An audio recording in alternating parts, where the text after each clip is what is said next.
everyone, and welcome to a very special edition of the American Whovian Fangirl podcast. And joining me today is Hansi Oppenheimer. Hi, Hansi. How are you doing today? Hey, Carol. Nice to talk to you. Thank you. Thanks for joining me in this really awesome interview we're going to be doing. Thanks so much for having me. It's great to talk to you again. Thank you. Hey, for those of you who do not know Hansi, she is creating a really awesome documentary centered around the lives of fangirls, with all different kinds of fandom. And today we are going to be discussing her project, and so that way hopefully we can all get to embrace this whole fandom universe for us fangirls out there. So, Hansi, can you please explain what the Squee, the Fangirl Documentary, is all about? The film is essentially a celebration of fangirls' contribution to fandom. I think it's only been recently in the last few years where people have really sort of recognized fangirls, whereas honestly, if you look back at the history of fandom, so much of it has been organized. The campaigns were women who did them. The fanzines. Bejo Trimble. I mean, she essentially saved Star Trek. And the fangirl thing is sort of people are starting to recognize it as a new thing, but we've always been there. And maybe now with the internet, now that we can join forces and talk together, we're a much stronger, more vocal force, which I think is great. That is awesome. And so what prompted you or inspired you to not only take on this endeavor, this project, but also use the word Squee?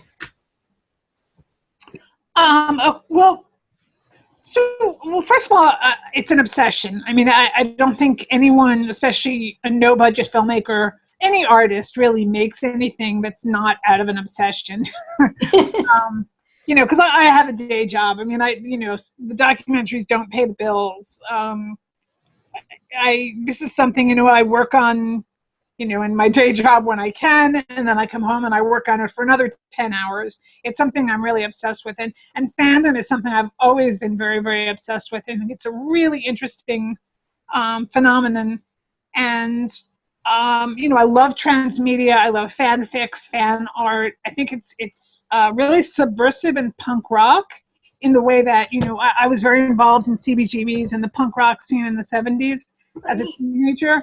And fandom has that same feel to me. It's like, we are not just passive consumers. We are going to tell you the stories we want to hear. And if you're not going to give them to us, we are going to create them for ourselves. That is awesome. I mean, and I totally understand what you're saying because, kind of I'm not new to the fandom, because I've always been hiding in my room, watching, Star Trek and Babylon 5 and, the original movies like Day the Earth Stood Still. And especially now over the last, I would say 10 years probably, it's really, the idea of us being able to meet each other on the internet and at conventions and stuff like that. It's, it's more out there. I think, that was one of when I first started working, so initially the project was about fanfic. This was in 2011, 2012, I started working on a project about fanfic. And it didn't really go anywhere. And then one day I was standing on a line for a Firefly panel at Philly Comic-Con. And I was standing next to this other woman and we started chatting. And it was Lynn Zubernis, who has written 7 books about supernatural fandom. And we just had we're similar ages, we have very similar attitudes towards fandom, and we had a lot of thoughts in common about fangirl shame and, all the stuff that goes with it. We've all hid our rooms and watched these shows and didn't, talk about them. And, nerds kind of got that whole thing in life. You're smart, so you're weird, but, you know, so the more we talked, the more it was like, well, hey, there's like a lot of us now. We're no longer the minority. Like there's, we are the majority. So, and the more we talked about it, the more we were like, well, and her books are very much about like, I'm going to own my, fangirlness. I'm not going to take any shame in it. I'm not going to let anyone shame me about it. If I want to work my ass off and spend $2,000 to travel cross country to go to a freaking convention, it's my right to do so. And that's my Squee, and I'm going to own it. And so that's what that's about. So, when did you come up with that term, Squee? It's kind of funny because I'm a big time Whovian. I just love everything about Doctor Who and the Doctor Who universe. And what's funny is last season, at the season finale, there was a scene with Missy, who is like the master. I love Missy. Awesome. And this guy who was like a artificial intelligence interface. And the last thing he said before Missy blew him away was "Squee." I obviously, I'm sure you didn't watch Doctor Who and say, "Oh, I'm gonna name my well, no, documentary Squee," but I just thought that was hilarious because it's like Squee. Well, I mean, the term has been in use way prior, and it's supposed to be, if you look it up, it's the term that, fangirls make when they're, really excited, like somewhere between a scream and a gasp. Oh, okay. But, it also, I'm also a big Jonan Vasquez fan. And if you know who he is, he did Invader Zim and Johnny the Homicidal Maniac, and there was a comic book called Squee. So I suspect that term has been within fandom for a long time, but somehow it became associated with fangirls. And then in the way I'm looking at the film, I'm kind of saying so the things that people say about fangirls are, we're Squee and we're giggly and we're all that stuff. But yeah, that's fine. We're going to own that. That's our enthusiasm, our passion, and we bring it, and I think that's a good thing. Yeah, that's interesting because, to be honest, I've never heard that term before, until after I met you and stuff. So, I think that's really interesting, especially for people that are starting to, branch out and, stop hiding in their rooms like I was doing. I mean, I'm not saying I like everything that's out there. There's some stuff that I just don't have an interest in, but as I'm branching out into comic books and fan fiction and stuff like that, I mean, that's really interesting. And now it's kind of cool having this fun word that we can embrace. Yeah, absolutely. That embraces that feeling, that excitement, and interestingly, it's not just women in the film. I did talk to a number of men, and a lot of the men are actors or creators within the industry. And I wanted to know, not only what is your response to women who come up to you and are, sometimes we're shaking or crying or, we're so excited and we can barely, contain ourselves. And I asked them about their response to us. And then I also asked them, what were your Squee moments? When you met someone, what was that like for you? And they all had their moments too.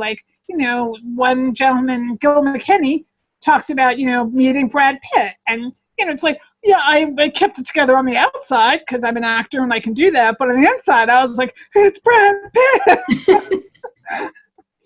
So we all feel that, What have, during this whole journey, creating this documentary, what have you learned from the, fandom universe as a whole? Well, I think initially I thought it was a much more unified universe, that, we all sort of had similar goals and thoughts, and we were all yay fandom and stuff. And I've learned that there is a lot of contention, there's a lot of wank, there is a lot of infighting. Lynn says, with great passion comes great wank. That is there, and I see that, and I don't want to do the rose-colored glasses and be like, oh, fandom is this perfect place where everyone can be accepted. You can find your tribe. You can find your tribe, and the people you find who are your tribe will love you and accept you. But there are people out there who are going to be like, you like Destiel? Oh my God, you must die. Or they hate Peter Capaldi as the Doctor, or there's a million different variations but it's just because people are passionate about it, so they have strong feelings. Yeah, and that's a great way to put it, because I'm one of the minority in the Doctor Who universe who is not crazy about the character Rose, but there's an awful lot of people out there that just totally love her and think that she's the greatest companion that ever lived. So it is interesting, like you meet different people who have different opinions, but so far what I really think it's great about, like, meeting people who like all these, like, different genres and TV shows and movies and stuff, is in the end you pretty much always respect each other, even though you don't have the same opinion. I mean, granted, I'm sure there's like fights and squabbles, but I've only been to 2 conventions so far. Rhode Island Comic-Con last year, where ironically me and you met for the first time, and then recently in August I went to the Connecticut Comic-Con, and it's just so much fun. The atmosphere, and it's great. And this coming November, I'm going to Long Island Who.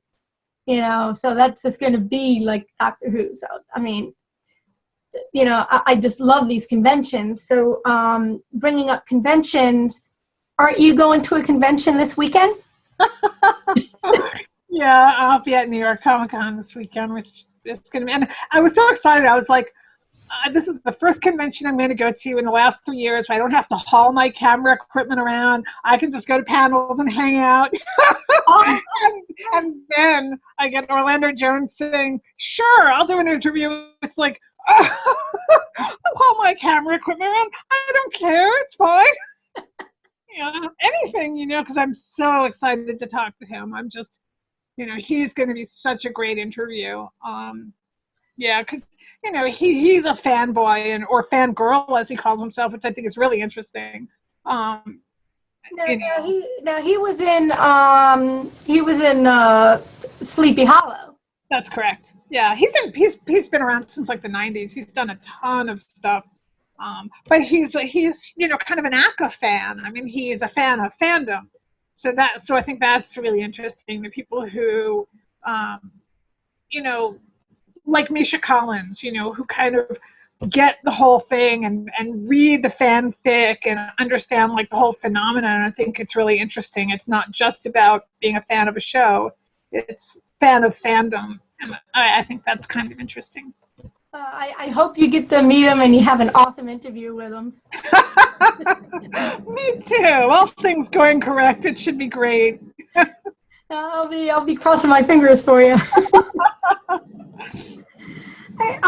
So when do you think the Fangirl documentary is going to be ready for our viewing pleasure? Okay, so technically we are done shooting. Actually, Lynn and I finished the script. The script is in the hands of our incredibly capable, hardworking, amazing Adam Williams, who is the video effects supervisor for Supernatural. Oh, awesome. He's a brilliant post-producer. So he's got the script. He's starting to cut. We're trying to get a work in progress cut together by mid-December, which is when we need it to start submitting to festivals. Depending on which festivals we get in, because a lot of the festivals, it has to be a premiere. Okay. So I would imagine first screenings will be sometime in spring. Oh, that's great for next year. Yeah, 2016. And then we've been invited to screen at a number of conventions, like next year's November Kamikaze. So Oh, once we premiere at a couple of festivals, we'll start screening at conventions. oh, that is great. I can't wait. I Me can't wait to too. I can't wait to have an opportunity to see this. I'm dying to see what it is after all this time. Jesus. Really, I mean, we've interviewed. It's got to be over 100 fangirls. I mean, I've shot so much, and it was crazy because my post producer was like, I need a script. And I was like, okay, you just like go through it and pick out the best parts. He's like, no, I need a script. So I could only afford to hire one transcriber, which, was like $50 for 30 minutes of transcribing. So basically I reached out to the fangirl community and I was like, I will give you a t-shirt if you will transcribe an interview. I had an army of fangirl transcribers transcribing like 70 interviews. They were amazing because it's, you know how hard it is for a 30-minute interview, how long it takes you to transcribe, Right. And I Yeah. had all these people and the best part was people got back to me and were saying like, these interviews are amazing. This makes me so proud to be a fangirl. I loved reading other women's experiences. And so I was like, yay, so we're on the right track here. This is all good. Oh, I can't wait. It sounds amazing. Yeah. Thank you. Yeah. Oh, thank you. So tell us, what other projects have you worked on before Fangirl? And once you have everything complete with it, or do you have anything planned or something that you're thinking of in the future? Yeah. So the two films I did before this, I actually sold. So I did a short film about witchcraft that Universal picked up. They never did anything with it, but they picked it up. It was a short film about love spells called Riding the Broom. That I crazily, and I seem to pick the weirdest places to shoot. I decided to shoot on Halloween in Salem. Oh, awesome. It's like, there must be something wrong with me because I'm like, why am I shooting at conventions? It's the worst place to shoot. But apparently I am just drawn to like the worst places to shoot. So that film, I made some money for a short, student film. And then the next film I created was a documentary about the replacements that I created and produced, but someone else, Gorham Bouchard, reshot and then he produced. I made some money off it, not a large amount, but I made some money, and it's sort of a mingling of our vision rather than just my vision. But it was about fandom. It was essentially the story of the band The Replacements as told by their fans. Oh, nice.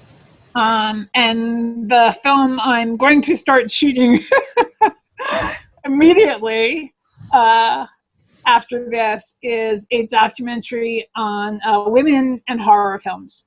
Oh, oh, wow. That is super awesome. Yeah, because I want to talk to women about, all the tropes in horror. The final girl, the girls who have sex, the bad girls always die. I want to talk to women horror directors, women horror actors, and I think there's a lot in there that might be really interesting. So I'm hoping to talk to Sybil Danning at Kamikaze if I get a chance. She might be Oh, that really would be neat. right. I actually have quite a few friends of mine who are like huge, huge horror fans. So, I know that they're going to love that one. Well, actually, that's sort of where I come in from. Actually, I'm more of a horror geek than I am like a comic geek. I always read like, eerie, creepy, Vampirella, all that stuff as a kid. So the whole superhero thing is not really my thing, but there's so much and there's so much good stuff out there. I kind of, how could you not fall in love with it these days? I totally agree with you there. Yeah. So tell me, if there's like some fellow fangirls out there listening who would like to help you out, what ways can they contribute to the Squee the Fangirl documentary? So there's a lot of different ways people can help. Obviously, like tweeting, reposting, sharing, talking about it. They can do hashtag SqueeFilm. That's really helpful. we have a GoFundMe. I'll give you the link if they want to contribute a couple bucks. That's awesome. We have an Etsy shop, and I'll give you the link. And we sell Squee shirts and Squee buttons. And a friend of mine, the woman who did I don't know if you saw, she did a custom latex Trouble Girl logo cosplay outfit. Oh, nice. I didn't see that. Yeah, it was great. She wore it at Dragon Con with me. And it was a really interesting experience because she's a really close friend of mine and does beautiful work and is a beautiful girl. And so here I was promoting my film, and yet, guys were like, "Awooga!" Like they were just like, so I had this kind of like conflicted, like, this is my friend and I love her and I'm going to like knock you sideways if you look at her like that. On the other hand, she's promoting my thing, so it was a very complicated situation. But we ended up meeting and hanging out with Lloyd Kaufman from Troma, who loved her and wanted her to be in a shoot of his. Oh, wow. Yeah. So it was a cool thing. I'm going to have 2 other friends portraying Trouble Girl at New York Comic Con this weekend. One on Friday night and one on Sunday. They're going to wear the costume and walk around, and we're going to give out buttons and promote and stuff. Oh, that's great. Yeah, so any of you listening, going to New York Comic Con, keep a lookout for Hansi and, her friends there. Yeah, and get some free buttons. Show her your support. We'll give out buttons. And folks can also actually contribute to the film if they want to videotape their own experience as a fangirl. If they want to post it on YouTube, it's a private thing, and send us the link. They can send it to squeefilm@gmail.com, and then we'll put it in a promotion or possibly in the film. Oh, nice. That's a really cool opportunity for everybody to get involved and, to support your project. Yeah, because there's, there's so much limitations just by geography. But so this way, I wish we could include everybody. So maybe we can create an archive of fangirl stories, a website that's an archive of fangirl stories so that everybody can have a place to sort of talk about this. Oh, great. That's awesome. Thank you so much for doing all this. I'm obsessed. I'm glad people are interested, Oh, yeah, we're definitely interested. And you're like, what you're doing is helping people like meet other people too. It's, you're making it accessible for people to learn about like different fandoms and everything. That's nice. I hope I can bring people together on it. That would make me really happy if that's a byproduct of what this does. I really think that is going to be one of the byproducts. Thank you. The rest of this is for you. Anything you want to add to the conversation? The rest of the time is yours. Well, I just want to say 2 things. One, like the fangirl shame, let it go, man. Like really, like you're the only one who's worried about that. The people, the actors you meet, the other fangirls, we all think it's awesome. We think you're awesome. Just don't carry that crap with you. And the actors I spoke to about it and said, how do you feel about the fangirls? Every one of them said they were so grateful and so thrilled when someone comes up and says how much they love them and love their work. They just are really honored. Just don't follow people into the bathroom. That seems to be the one thing they really don't appreciate. But other than that, they're really cool with you approaching them and telling them you love them. I should have looked this up before. What was her name? When I was at Connecticut Comic Con,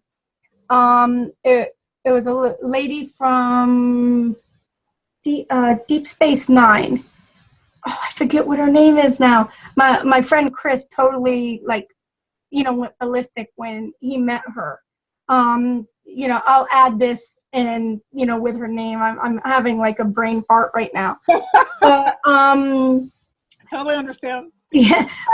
It was the first panel I ever went to, because when I went to Rhode Island Comic Con, that was my first, convention ever. And I was basically on my own because my brother and his girlfriend decided to take off because it wasn't really their thing. Well, And I remember I met you at the Halloween party. right, yeah. And so the next day, I didn't know one thing about conventions, you know, and here you're like, you know, it was just like total sensory overload. There was like so many people, and you know, it was like, you know, and they ended up closing the place down. I don't know if you remember that. But Yeah, they oversold. yeah. And they locked people out. The fire department closed. Yeah, and they hardly had any food unless you left. They really didn't have And then you couldn't get back in if you left. yeah, and so I didn't want to leave because I wanted to meet Colin Baker, you know, who played the yes. yeah, he played the Sixth Doctor, and I did meet him. It was great, you know. But so I was like, I didn't know what to expect with Connecticut Comic Con because I never got a chance to go to any of the panels at Rhode Island. But at Connecticut, I went to this one panel. This woman was so nice, and she actually talked, like, I would say about half of her panel was about bullying, you know, and, you know, people picking on each other just because they like a certain thing, you know, and, you know, so what you said, like, just a few minutes ago, I totally agree. I mean, you know, don't be ashamed of who you are. Or what you like, you know, if you like it, you like it. And, you know, you have every right to like it. Also, the whole gatekeeper thing, like, so you don't know the name of every episode of some show. Bullshit. Everybody comes in where they come in. You can like a show because you saw one episode. It's okay. It's okay. Right. Yeah. You know, I mean, one of the things that I've been saying at the end of my podcast lately is don't be afraid to get your geek on. You know? And really, that is so true. Don't be afraid to, you know, be yourself and to embrace something that you like, you know, and if you start watching a show like in the middle of it and you like it, you know, don't listen to other people who say, oh, you should have watched it from the beginning, you know, because that's a lame excuse, and it's just people bullying, you know. And you know, you can like things the way you like them, and you come into them where you come into them, and it's just another form of gatekeeping, you know, where there's hierarchies, and that's all that bullshit. Let's try to get rid of that. Let's try to just like embrace each other and say, you like this? Awesome. Maybe you'll like this too, or maybe you know something I like that I don't know about. Cool. Right. Yeah, because you don't have to do no. If we all like the same thing, you know, it's going to get pretty boring. Our lives would be boring if we were all like the same thing and we were all the same, you know. Yeah, I mean, I think that's part of the thing too with why there's so much good content right now is because there is this really interesting reciprocal relationship between fans and creators that there never has been before. Like immediately, you know, when the creators create something and the fandom likes or doesn't like it, there is a response. And so they see that. And I think that creates, you know, much more interesting content than just a bunch of guys in a room saying, well, this is what we think people will like. Exactly. You know, because, I mean, nobody's the same, you know, and we should all just enjoy what we like and don't be afraid of what other people might think. Yeah. There you go. Get your geek on. Yeah, get your geek on. Okay. Well, I mean, is there anything else? Do you have anything else to add after that? I think we got it covered, sweetie. I think we did good. This has been great. You know, we've been talking about doing this for a year. Yeah, I think ever since we met. Yeah. You know, so I'm so glad I finally got my technical issues done with my computer, and we're finally able to do this. And, you know, the film is now at a good place where we're really close to, you know, being done, and so it's easier to talk about now than when I was sort of in the midst of trying to figure out what am I saying, and you know, so I think we just sort of hit it at the right time. Great, and I so can't wait to see this film and, you know, go out to the conventions and see the screenings. You know, I just can't wait. Thank you. Okay, well, thank you everyone for joining me and Hansi on this very special edition of American Whovian Fangirl. And, I look forward to chatting with you all soon. Have a great night, everyone. Thanks, honey. Thank you.